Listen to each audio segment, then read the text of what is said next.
Now to Afghanistan, where today the new prime minister was sworn in, offering this country ravaged by war new hope. NBC's Chip Reed reports. In a room of hardened warriors, eyes filled with tears at the sound of Afghanistan's national anthem. After years of bitter war and conflict, power is being transferred from one administration to another, not under the fire of guns, but peacefully. The nation's new leader, Hamid Karzai, sworn in during a prayer-filled ceremony.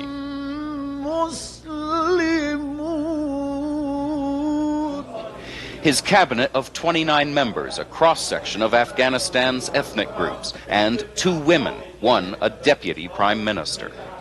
It will be a long journey, Karzai told his audience, and he said, "I am a novice. I need your help." But he will need much more than that. With Afghanistan in ruins after decades of war, Karzai says it will need billions in foreign aid over many years.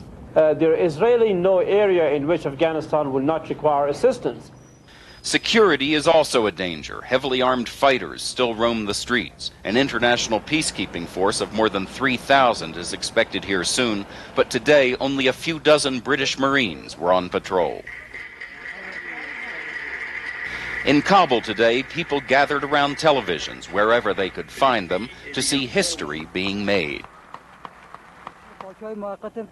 This man says, "We're very happy to have a new government. Let them bring peace and freedom." But now, Karzai says, there is another risk: high expectations. If we deliver to the Afghan people what we promised, this will be a great day. If we don't deliver, this will go into oblivion. Despite the momentous challenges, for the first time in years, the mood here in Afghanistan is one of hope. Chip Reed, NBC News, Kabul. And just who is this man carrying the burden of hope for peace in Afghanistan? NBC's chief diplomatic correspondent, Andrea Mitchell, on the thoughts and background of Hamid Karzai. Afghanistan's new interim leader, just days ago in Rome, receiving the political blessing of the country's 87-year-old former king. I hope all Afghans will see to it that revenge is forgotten, that we become compassionate, that we become kind, but just. Last weekend in Afghanistan with an even more important patron. He is anxious to be cooperative with us in every possible way, and he's very pleased and appreciative of everything. Under pressure from the U.S., Karzai was a compromise choice acceptable to feuding tribal leaders, a role he's been preparing for all his life. 44 years old, he is the 4th of 7 sons of an Afghan politician assassinated while exiled in Pakistan. His younger brother says Hamid never considered joining the rest of the family in the United States. We encouraged him to come here and make a life for himself, but he refused to do that. He said he wants to stay with his people. But he has worked closely with the American military and intelligence during the fight against the Taliban.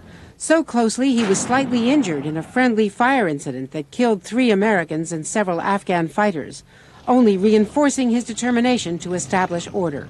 We have to create an Afghanistan in which all people live under the rule of law, and that warlordism and gun running must end. But after 2 decades of war, is he tough enough to control the rival Afghan factions and also withstand attacks from renegade Taliban seeking revenge? He's got to move fast, he's got to move quickly, strongly, clearly, and if he fluffs this or messes it up, he'll be out. It's like riding the tiger. He's either on the back of the tiger or in his stomach, and Afghan politics is really like that. Karzai's greatest leverage, money, international aid for reconstruction to give his people a better life. Karzai has welcomed international peacekeepers and promised something Afghanistan has never really experienced, a political process leading to democratic rule. Andrea Mitchell, NBC News, Washington. While Afghan politics took a clear step forward today, the whereabouts of Osama bin Laden remained unclear. And now there are questions about a U.S. airstrike against al-Qaeda forces on Thursday. NBC's Nora O'Donnell joins us from the Pentagon tonight. Nora? Good evening, John. There has been a pause in the bombing for nearly a week, except for a convoy struck 2 days ago. Tonight, U.S. officials are confident they killed Taliban leaders, claims disputed by local Afghan villagers. The damage in an eastern Afghanistan village was visible for the first time today after Thursday's airstrike. A dozen trucks destroyed, nearby buildings flattened, dozens reportedly killed. This villager claims the U.S. made a mistake and hit friendly tribal leaders on their way to Kabul to celebrate the inauguration of the new government. But today, the commanding U.S. general said he's confident it was Taliban leadership on the run. The indications that I have right now tell me that this was a target that we intended to strike. Franks claims the convoy launched 2 shoulder-fired surface-to-air weapons at the attack planes overhead. In fact, U.S. military officials tell NBC News U.S. Special Forces have been operating in that area searching for Osama bin Laden. But today, General Franks told NBC News there have been no reported sightings, and he repeated that bin Laden's fate is unknown. It's possible for bin Laden to still be someplace in Afghanistan. I think it's possible that he can be dead.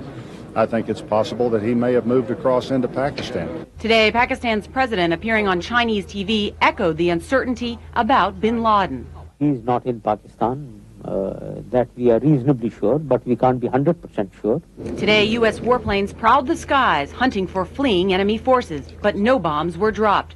While in Kandahar, hundreds of U.S. Marines are on standby, waiting for their orders to head to the caves of Tora Bora to search for bin Laden. Tonight, U.S. military officials say they may wait till after Christmas before sending more U.S. Marines to join the hunt for bin Laden. John? NBC's Nora O'Donnell at the Pentagon. Nora, thank you. Now, America's attempt to recover from the 9/11 terror attacks is the topic tomorrow on NBC's Meet the Press. First Lady Laura Bush and New York Mayor Rudy Giuliani are among Tim Russert's guests.